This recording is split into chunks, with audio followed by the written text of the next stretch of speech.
Well, we need to mention the instrumental album you did back in 1992. It was originally released with the title The Complete Rhyming Dictionary, then many years later was re-released as Pulse and Cadence. What was the reason for the revised album title? Well, I did remaster it because it had been a long time, and I wanted it to sound a little better. And also, it was for some bookkeeping reasons, to keep track of revenue. Just to keep them separate. Yeah. I was wondering if maybe it was because the Complete Rhyming Dictionary, when the band Genesis came out, they had a problem because the record stores would stock their albums in the religious section because it said Genesis on it. And so maybe no, that's terrible. So maybe people were taking this and putting it with like dictionaries and stuff. So. No, I doubt it, but it did make keeping track of it better. And this one was more like a weather report kind of thing. Some of it has a sort of David Benoit or David Sanborn kind of feel to it. It was definitely the primary influence and inspiration for it was definitely Weather Report. But because they never had a guitar player sort of front and center, that was my idea to try to sort of get something of that vibe of that music and put the guitar in the spotlight in the center. And you had some well-known musicians on there with you. Yeah, and I picked them from the Weather Report stable too, because Peter Erskine played drums and Victor Bailey played bass, and my dear friend and old buddy musical cohort Jim Beard is the co-producer and piano player on it, extraordinaire. Oh, better late than never, but it was Jim Beard playing that piano solo at the end of I Hear They Shoot Horses, right? Yes, that's true, yeah. Yeah, I think my favorite track is probably the last one on the album. It's called Roll On. It has some unusual, sophisticated harmonization that sounds like the type of thing you'd hear on a Wynton Marsalis album. Well, there's a little bit of a Mingus inspiration to that one, I think. That too, yeah. And I think I was probably thinking about that.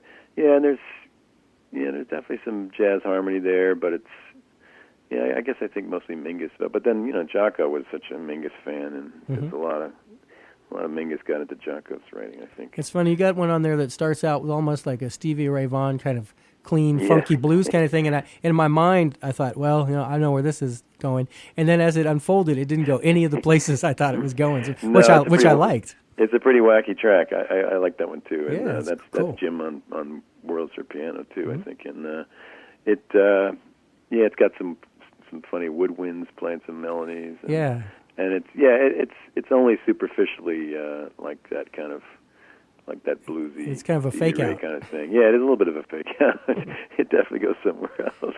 But the tone is sort of from the blues world.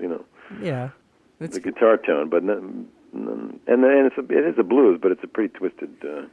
Yeah, which I love because I've heard the traditional stuff enough times. I like it when there's left turns and things I'm not expecting. Yeah, this one definitely takes some left turns. Yeah.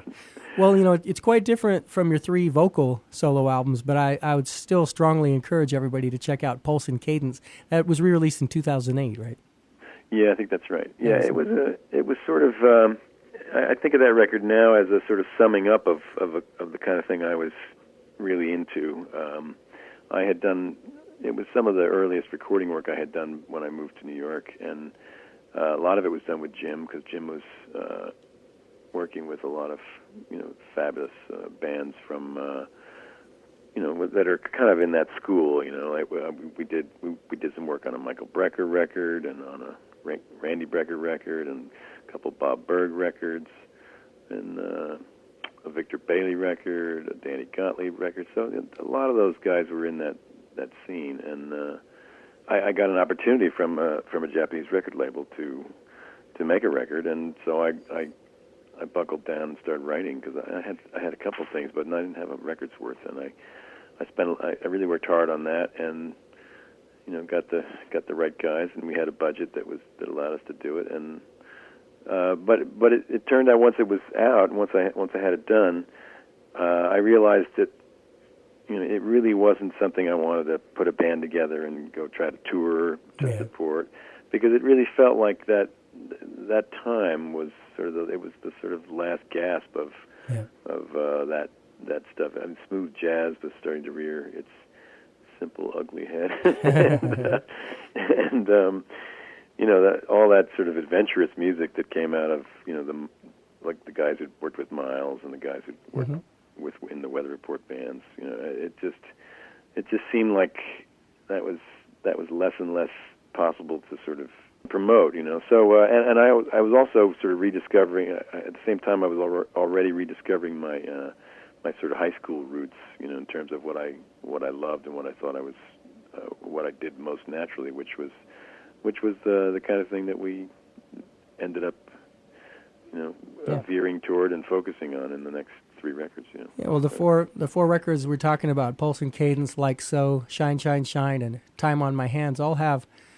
you know, your guitar soloing is one of the consistent elements, but they're different enough to keep it interesting, but they're similar enough that it isn't like 4 different artists. It's still always you. Yeah, no, I think the guitar playing is the thing that maybe is the thread that would tie them all together. But there's definitely been a, you know, there have been some. I mean, they all reflect the times that they were made for me in my life, what I was mostly involved in and what I was interested in.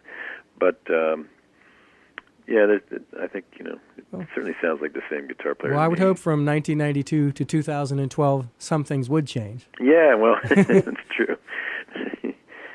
Well, I want to take a moment now to give some long overdue recognition to our mutual friends over at Inside Music Cast in Indianapolis. That show is hosted by Rick Such and Eddie Cabello with a format that, like ours, combines conversation and music. The main difference would be that they conduct their interviews as a team. Well, of course, I always do mine solo. Their past guest alumni is a pretty staggering list that includes stars like Kenny Loggins, Michael McDonald, Alan Parsons, and Christopher Cross. If you're a Toto fan, you'll want to hear their interviews with Steve Lukather, David Paich, David Hungate, Simon Phillips, Steve Porcaro, and Joe Porcaro, who's the patriarch of the Porcaro brothers and a pretty phenomenal musician in his own right. If you're a Steely Dan fan, you'll want to check out their interviews with Chuck Rainey, Rob Muncie, Bernard Purdy, Dean Parks, Greg Fillinganes, Michael Omardian, and Steve Kahn. If you're a fan of Chicago, they've had Bill Champlin, Robert Lamb, Jason Sheff, and Tristan Bowden on the show. They've also spoken with Michael Cimbello, Mark King, Greg Bissonette, and Victor Wooten. And as if all that wasn't enough, we even have some guests in common, including Bruce Geitch, Jay Graydon, Lee Sklar, and as of today, Jon Herington.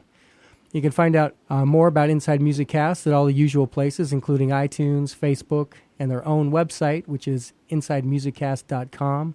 It's INSIDEMUSICAST.com. If you like this show, I can pretty much guarantee you'll also like Inside Music Cast, and the only reason I haven't mentioned them before is I was hoping to have Rick and Eddie on the show at some point. We haven't been able to schedule it yet, but hopefully we still can at some point. I also want to thank Susan Johnson, who is Jon Herington's assistant, and from my experience, the perfect PR person. You really hit the jackpot with her, man. Oh, good. And of all the booking people I've dealt with so far, she really stands out in terms of, you know, response time, attentiveness, and just generally being a cool person. So consider yourself fortunate to have her on your team. I do. She's on the case. Yeah. Well, we got just one more song to play. But before we do, I wanted to say what I particularly like about your albums and what I think sets you apart is that your music appeals to the rock fan in me, the jazz fan in me, the blues fan in me, the funk fan in me, the songwriter fan in me, the comedy fan in me, and occasionally all in the same tune, you know, which is a pretty novel experience. Well, thank you. I'm glad. I mean, I like all those things, and glad if they come through. Yeah. And I want to encourage everyone to, at a minimum, get Jon's latest album, and also to investigate his earlier albums that we've been playing tracks from. We've played a lot of great stuff, but of course there's still a lot more we didn't play, so you don't want to miss out. I see from your website you've got some live gigs coming up with the Jon Herington Band in May and June in New York, New Jersey, and Pennsylvania.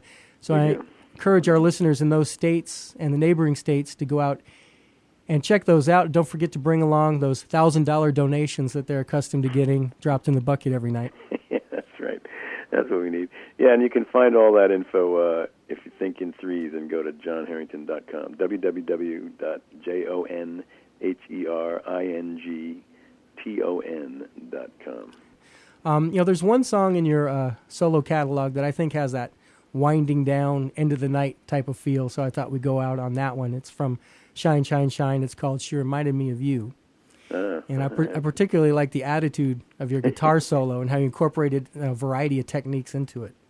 That's one of my favorite guitar solos on that record, and it definitely has the late night vibe.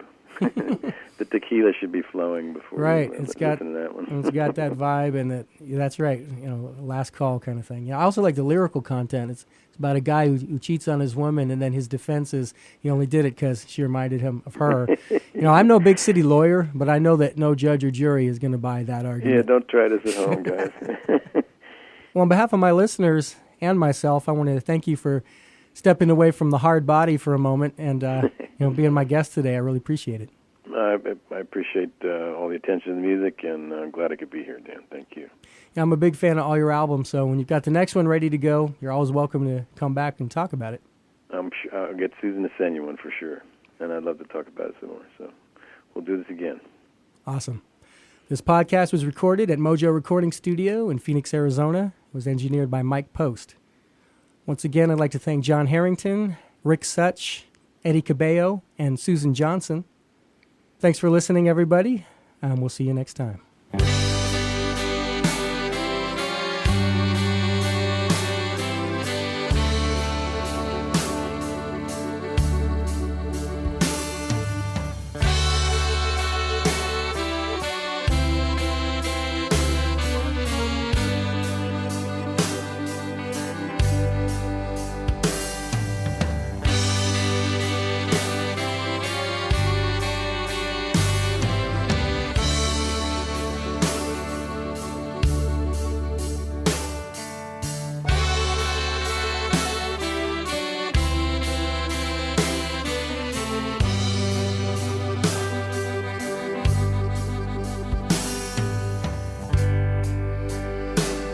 Baby,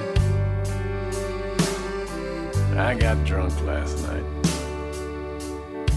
Yeah, I know it ain't right. But sometimes my life just feels like such a mess.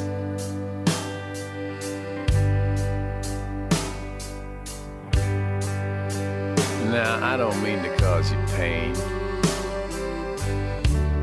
I just wanted to explain. Get this little heartache off my chest.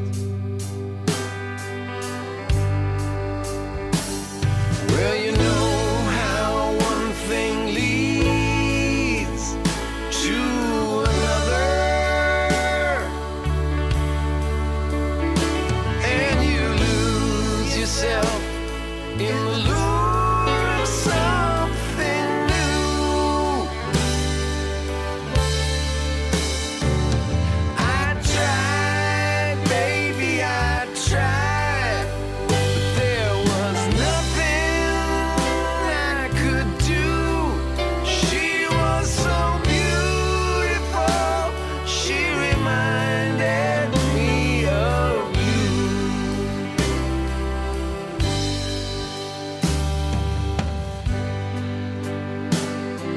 I don't know how she could have known how much I like Patron. But she poured me a glass while we sat by the window where the warm night breeze blew.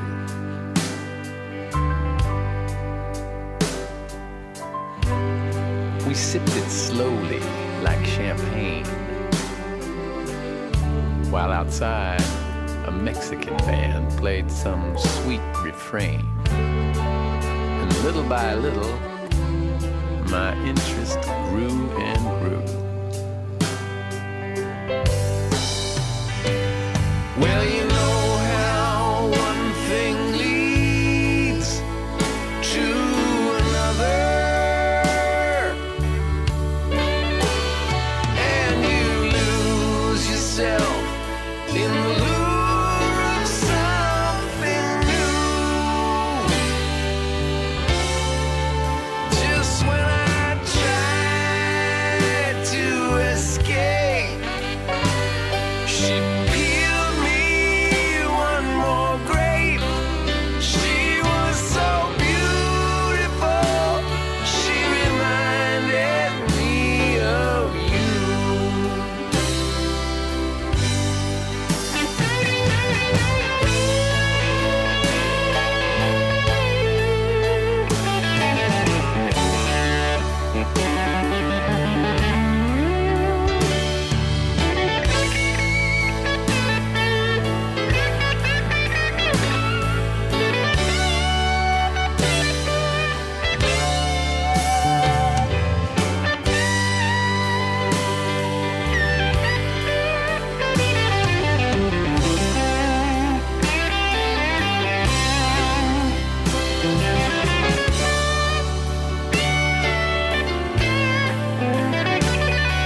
Now the boys in the band,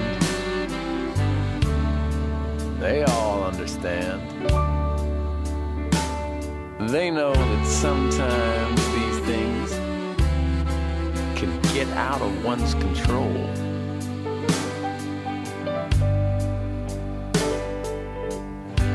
But I'll bet you a peso, hell, make it a dime, if you give him some time. God will grant you relief from the torment in your soul.